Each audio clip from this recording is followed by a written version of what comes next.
Don't count your chickens before they hatch, so they say. There's nothing guaranteed until yesterday. Can guarantee what happened yesterday, but today I can't, least of all tomorrow. So it must be very frustrating when the top brass thought it was a done deal when they presented their wish list to the government for the armed forces.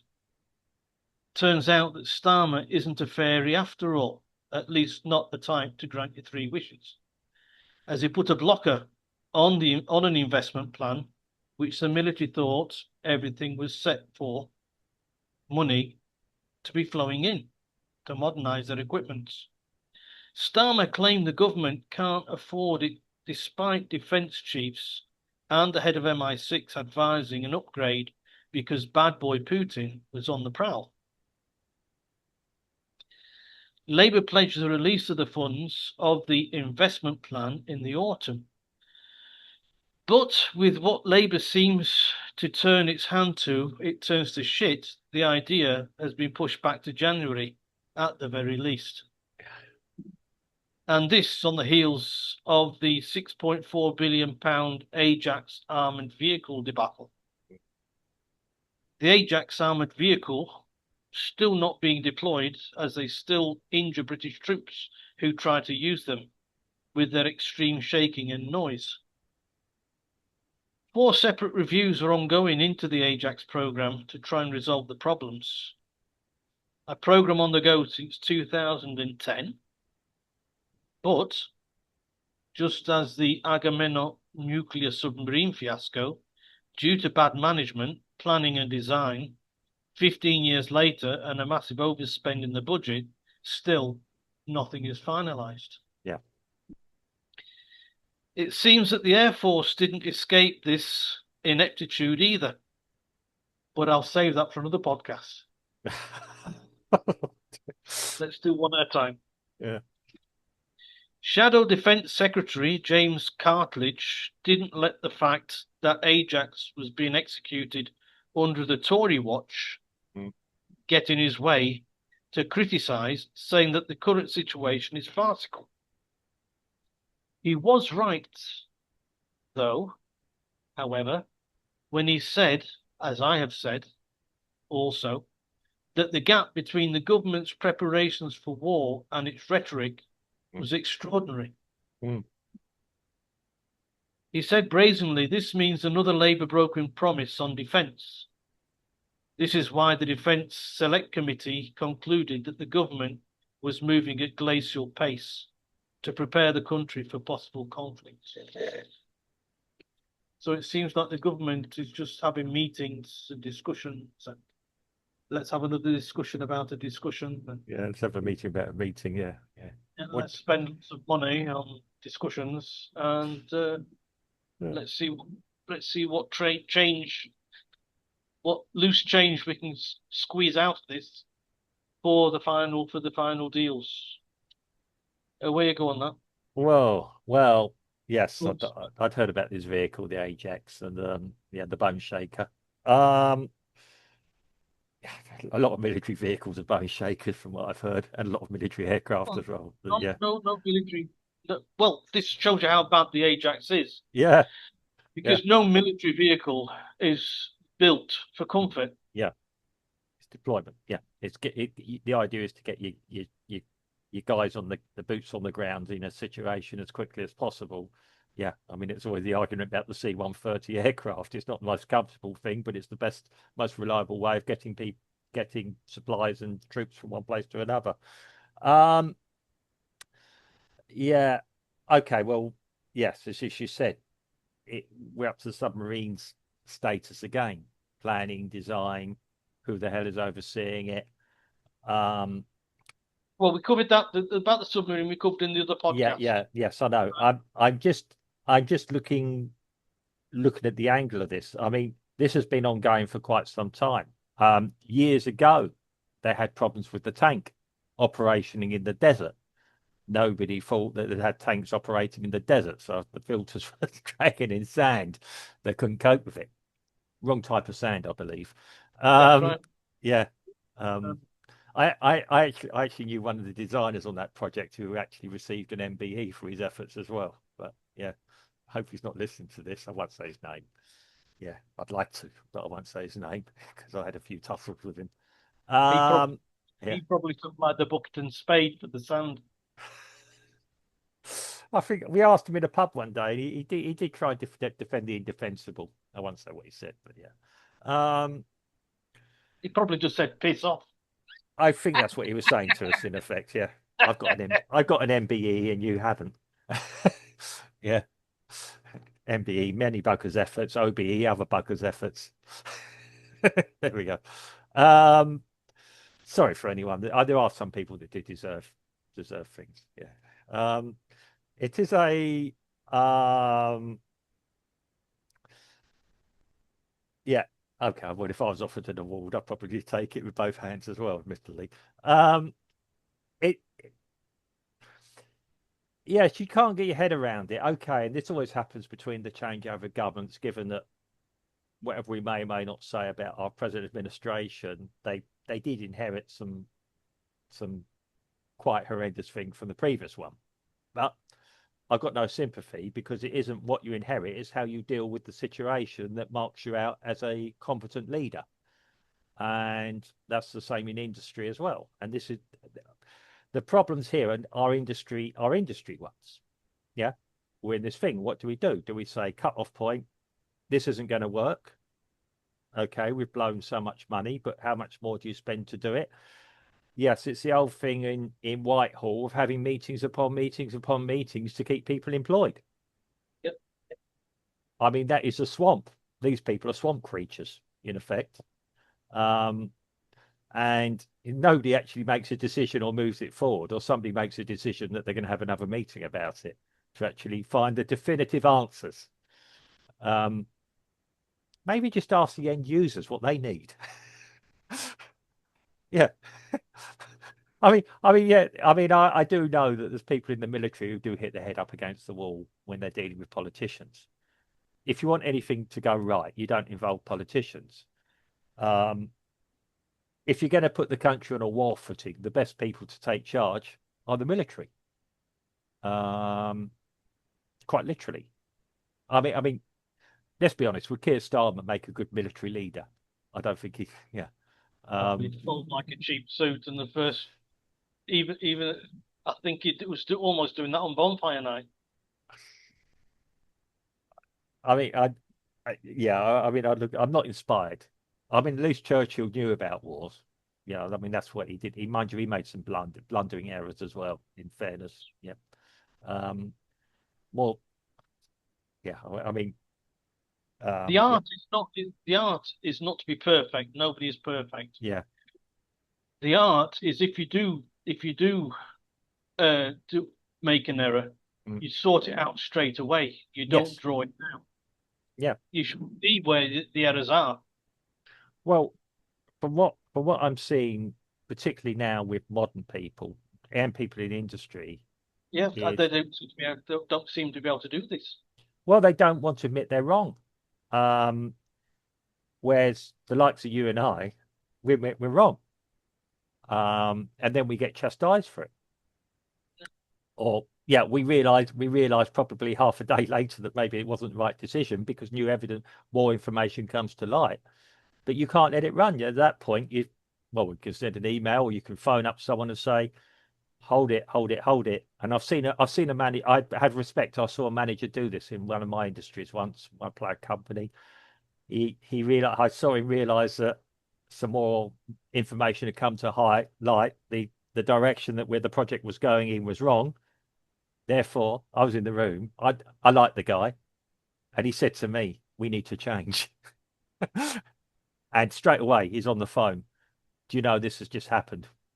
Um, I think it was more of a case of why the hell wasn't I told about this? But yeah, um, I'm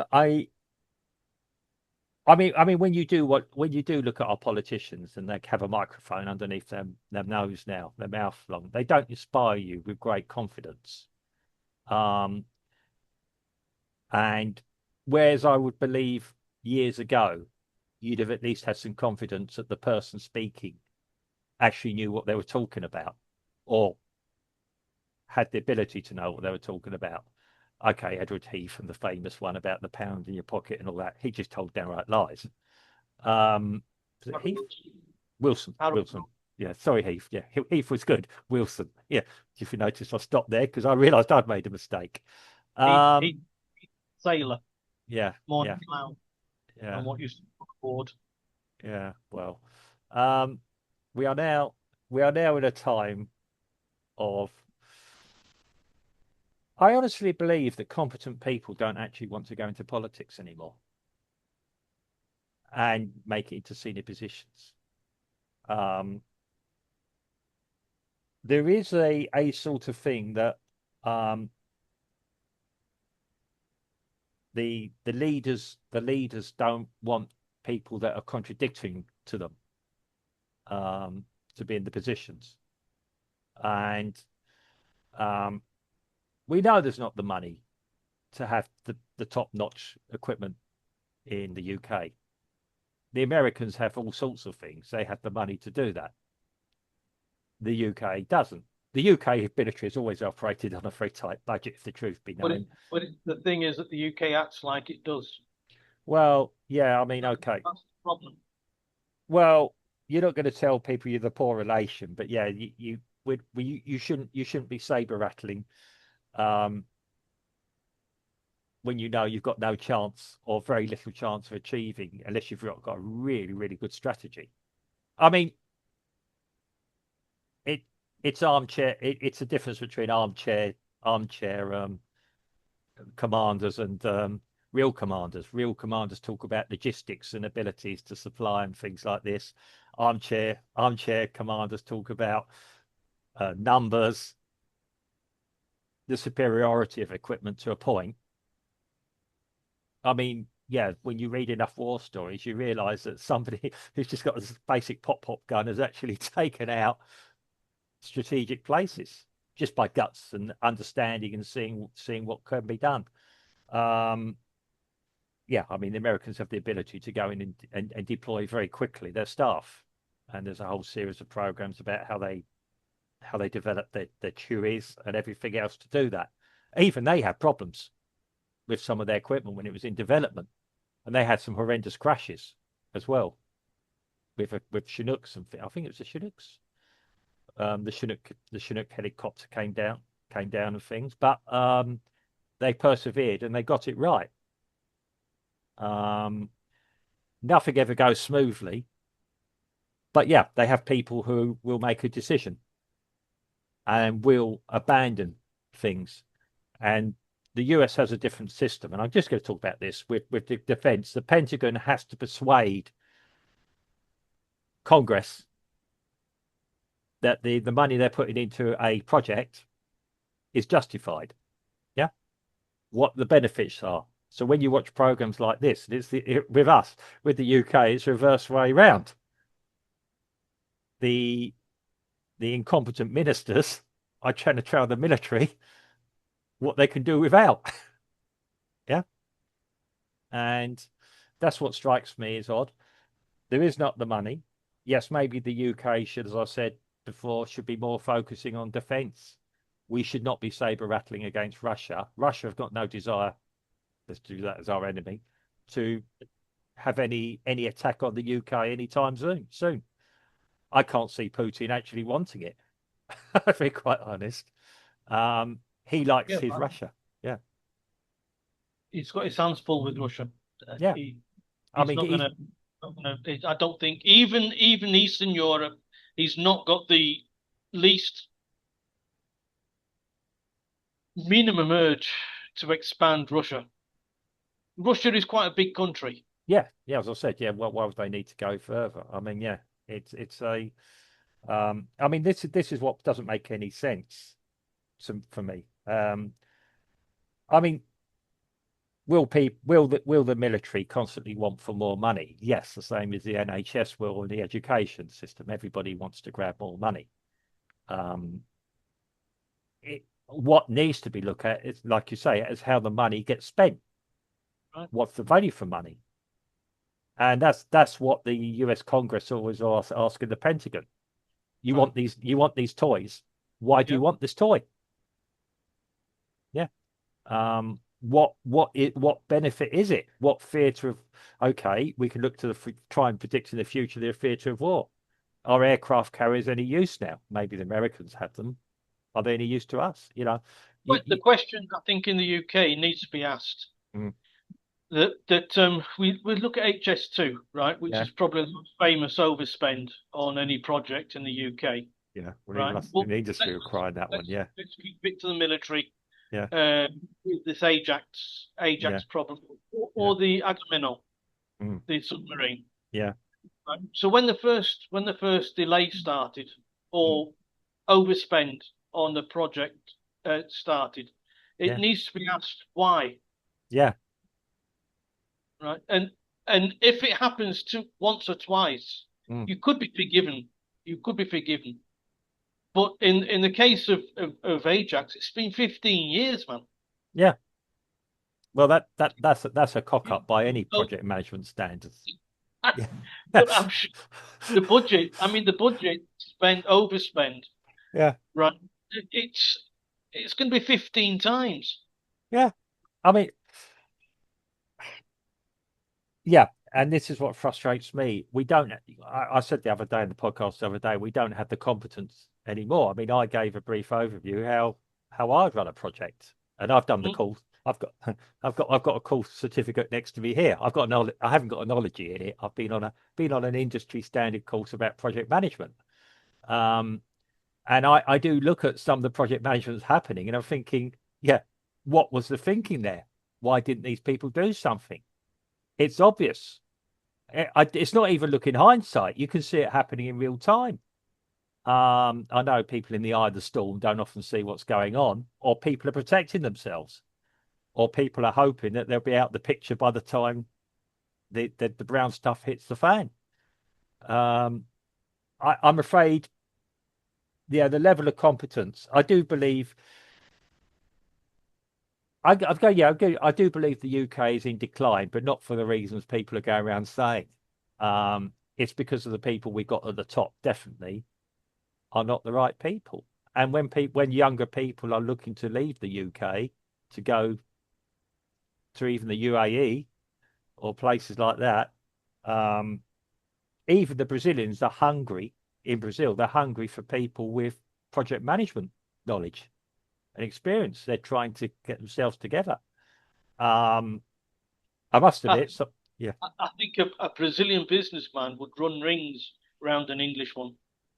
I'll be quite honest with you. it would depend. It would depend on the businessman, but yeah, No, because here in Brazil, yeah, like we've had hyperinflation, low yeah, inflation, high inflation, changes of money, yeah. changes of They currency, keep going. Yeah, yeah, changes of legislation brought back, been sent forward, brought back. So many different taxes to pay yeah. that if a Brazilian businessman uh, just slips up just once, Oh yeah. is he's lost his business. Hey, Whereas in the UK, they've got no. I none of mean, this stuff going on. I mean, okay, yeah. I mean, yeah. I've been associated with a business that's failed. Not my choice, but I'm not going to go into it. Obviously, you know the story behind it. But Uh, and yes, it's brutal. It's brutal.